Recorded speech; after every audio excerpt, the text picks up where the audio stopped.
Hi, my name is Oliver Withington, and I am a games and AI researcher based here in London with the iGGi CDT. So my research has focused on novel techniques for evaluating systems that generate game content. I don't think it's news to anyone that we live in a time that is increasingly dominated by systems that generate content, that write text for us, that produce images for us. But evaluating these systems is often incredibly challenging, especially when they're making content for games, which is a very subjective artistic space, where there's numerous different constraints you have to satisfy. But robust evaluation is really important, both for us as researchers, so that we know what the state of the art is and can compare it to alternatives, but also for game designers to tune their systems correctly to produce the optimal types of content for them. And that's hopefully where I come in, where I've, the past few years, focused on very designer-focused methods for evaluating content generators, specifically in terms of what output they're likely to produce for you, in terms that you can then make statements about, I'm happy with that output range, or I'm unhappy with that, and here's how I'm going to tweak it. I did the knowledge exchange with a small Spanish game developer called Ice Drop Games, and I was working with them on their in-development title called 1 Billion Spells, which is a really cool game, and its kind of unique selling point is this spell-making system, this kind of drag-and-drop node-based system that players can interact with to create their own spells. I think it's a really cool hook for a game, but it's quite a hard space to test because there's dozens and dozens of different node types which can be freely combined to make fairly uncountably large numbers of spells. So doing traditional QA or quality assurance on that space in terms of the right amount of balance between the nodes, in terms of the right amount of diversity of playstyles available, is quite tricky.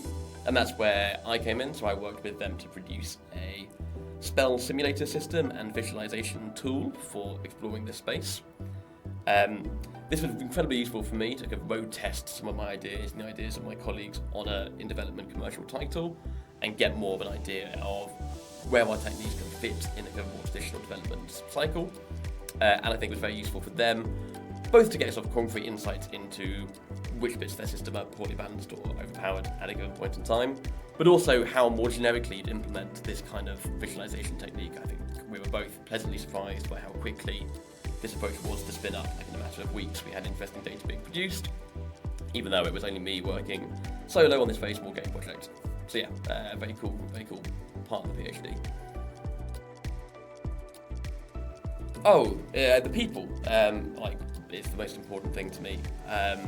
Through iGGi, having access to the iGGi community, by which I mean the supervisors and the students, you couldn't ask to meet a more diverse, dynamic and driven group of people. So the atmosphere is just absolutely infectious, and the concrete ideas that are produced from idle conversations over coffee through to more conventional research collaborations have been invaluable for my PhD research, often coming from quite surprising areas. I think one of the real strengths of iGGi is have the immense diversity of perspectives and research directions you've got, because I think often it's at the intersection between what we think of as being discrete fields that you get some of the most exciting research being produced. I feel incredibly grateful to have had access to that. So yeah, the most inspiring part of the journey has to be the sort of distance travelled from where I started to where I am now. 5 years ago when I started on this journey, I barely even knew what a PhD was. In fact, in my iGGi interview, I flubbed a couple of questions about very basic procedure and ideas about what a PhD even is. So the distance travelled between then to now, having got to meet and work with so many of my academic heroes, having got to speak on stages that I'd never thought I'd have access to, especially in the last few months getting to stand on stage at GDC, where I've been watching GDC talks for the past 20 years, looking up to these people as being